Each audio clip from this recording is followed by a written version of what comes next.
Hey CDA, and welcome back to my Satisfactory 1.0 Masterclass. In each episode I'll give you one specific goal to work towards that you should ideally be able to complete in 1 or 2 sessions. Last time around I showed you how to make a very simple facility that turns into a whole lot of power, which means we have all the power in the world now to get into phase 5. As I'm recording this, I actually just wanted to look it up, and it seems that only 3% of the players that have the game on Steam actually completed phase 4. Now, anyone using mods might not be in there, so the actual percentage is probably a little bit higher, but still, only 3% of the people completing phase 4 is actually pretty low, and if you look at phase 5, it's only 1.5%. So I'm hoping that this series will help a lot of you kind of increase that percentage a little bit as well. The good news here is that phase 5 is actually not that complicated if you compare it to the previous couple of phases. So, if you look at the requirements, we actually need 4 items, but one of those items is something we're already producing, nuclear pasta. Now you're going to need 1,000 of that, which is quite a lot, considering you're probably only producing 1 or 2 per minute. But still, considering there's going to be plenty of time spent on producing the other ones, you're going to have that one for free, pretty much guaranteed.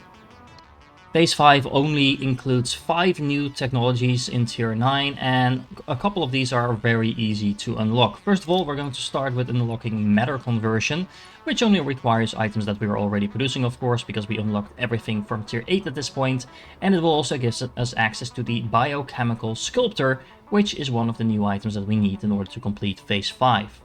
If this looks kind of intimidating, don't forget the bottom couple of things we already had access to. So I'm actually not entirely sure why they're in here, but the main focus for now will be on the things on the top. Before we get into that, I want to make a remark that I think is quite important, because I find that a lot of players at this point in the game are kind of wanting it to be over. Now that's not a complaint about Satisfactory whatsoever, but at this point you've probably been playing for dozens upon dozens of hours, and you might be kind of looking forward to playing something else for a little while. And if you kind of leave your save as it is, you might not know where you got left and stuff like that, so people just want to finish the game. And you can do that a lot more efficiently by just upgrading facilities that you already have rather than building new ones. So right now I'm flying over my aluminum factory, and aluminum being one of the things I hate setting up the most, just because it's so fiddly. But you can actually just go and collect some summer sloops and put them in the casings making, for example, so you can upgrade your battery facility a little bit. You can just overclock your machines a little bit more. You do need to make sure that you get in enough things like water and stuff like that, so you do need to take a look at your throughput, but you also have better belts available, etc, etc. So generally speaking, you can save yourself a lot of time by upgrading existing facilities, by making use of overclocking sloops, but also just things like the Mark III miner that we now have available, rather than building entire facilities all over again. We have plenty of power, so don't forget that overclocking does cost extra power, but at this point power is not anymore a consideration. As an example of being efficient and using some of the infrastructure we already have in place, I have my 3 coal miners over here that are feeding into my steel factory. Now these things are not overclocked and they're only Mark II miners, so what I can do is upgrade them to Mark III miners and overclocking them a little bit to gain a whole lot of additional coal without actually needing to run new power lines or anything like that.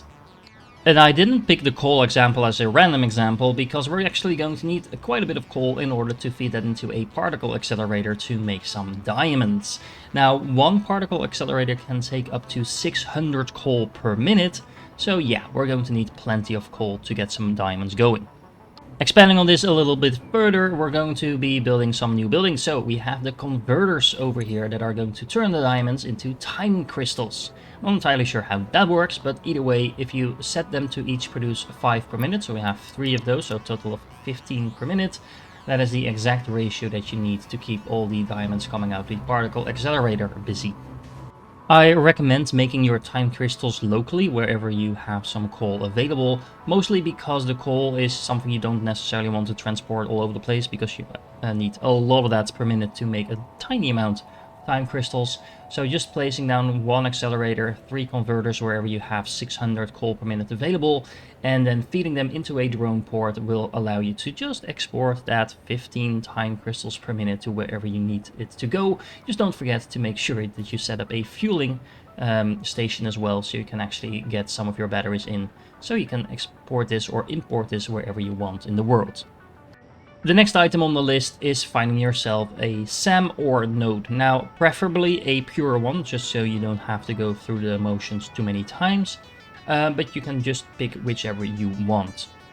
The reason we need this ore is because we want to start making some FICSIT ingots, and there's actually 3 different ways unlocked by default in which you can make these. Now, you can either make them by combining some of the reanimated ore with the iron ingots, with aluminum ingots, or with deuterium. Now, each of these options is perfectly fine. I personally don't like using aluminum just because it's so annoying to make.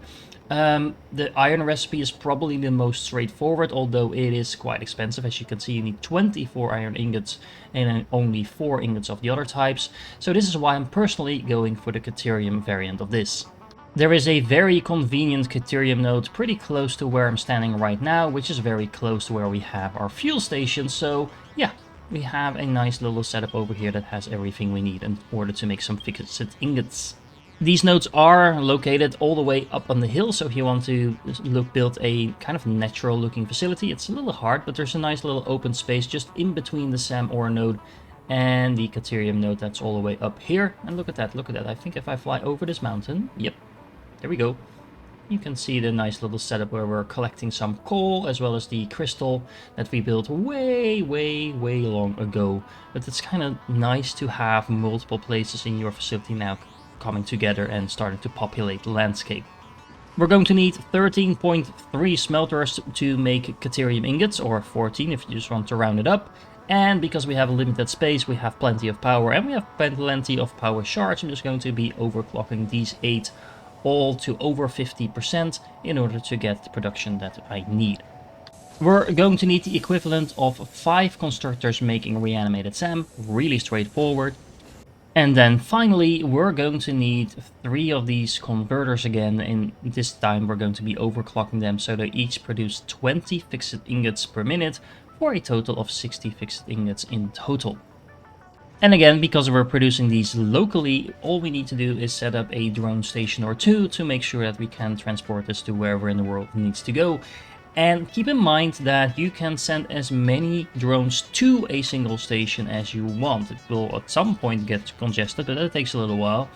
And that means that the fuel supply depot, so that one depot that we have that is making batteries, or collecting the batteries that is, can receive up to maybe like 20 or 30 drones, getting that fuel and transporting it outwards to facilities like this without you having to build any more fuel supply. As long as there's enough batteries being produced there, this is going to work just fine without you having to worry about fuels or drones or logistics at all.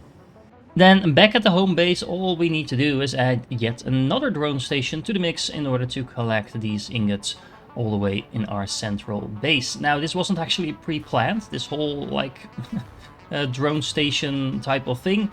But I don't know, it looks kind of cool, and we might be adding a couple more of these in the future as well, so it looks neatly organized like this. I do want to stress, because this can be kind of confusing if you forget about this, or waste your time like I just did if you forget it. You don't need the fuel supply at the receiving station, so as long as you get fuel supply on every station that is exporting something, you don't also need it here. So these drone stations are actually not getting any fuel. Let me show you.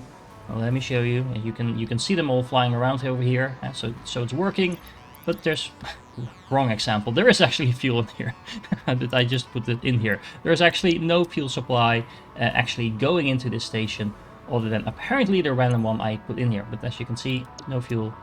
And no fuel over here, but that does mean you do not want to place a drone on the receiving stations, but only drones on the exporting drone stations. Anyway, I hope that made sense. It's not really complicated, I think, but I might just have made it sound more complicated than it really is.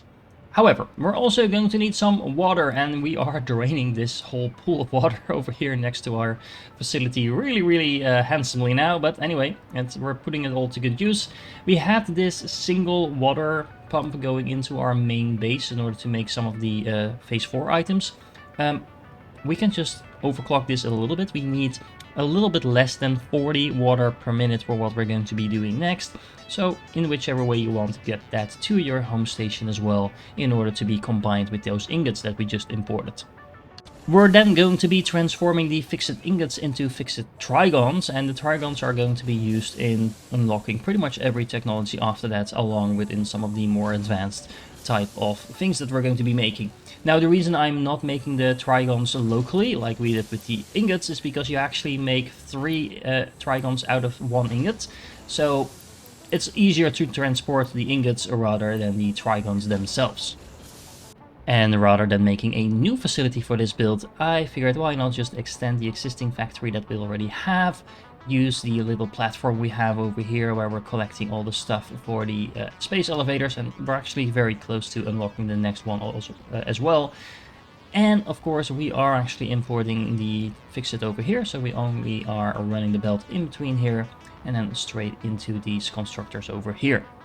The trigons, along with the water as well as the assembly director systems that we made for phase 4, are then going to be combined into this set of 4 blenders. You need a total of 3.75 in total if you're following my build, and then we're going to be making biochemical sculptors.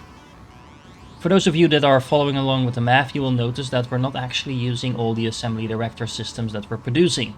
That is mostly because I wanted to make sure that this also works if you're not using a lot of sloops to overclock the previous facility before that was making the assembly control units.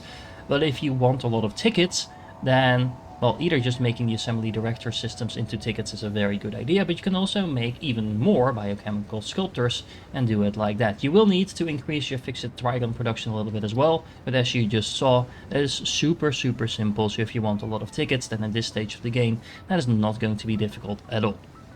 Either way, we are now making some pretty decent progress towards the completion of phase 5 already, because as you can see, I have plenty of those nuclear pastels already in production. We are now working our way towards the 1,000 units that we need of the new item that we are now producing. And on top of that, we just unlocked the time crystals and trigons, which you need for example, unlocking the new belts, the maximum tier belts. So you're also going to need quite a bit of iron plates and aluminum sheets for that, but you have those in production. So that should just be a matter of time rather than you needing to set up anything new. Which brings me back to the technology tree, because the reason we are producing time crystals, even though we didn't need them for the biochemical sculptors, is because we do need them to unlock quantum encoding, which is the next step in the process of completing phase 5, and of course the subject of the next episode. If you're still here, you're awesome, and I do hope to catch you in the next one, where we're going to take yet another step to completing the end of the game.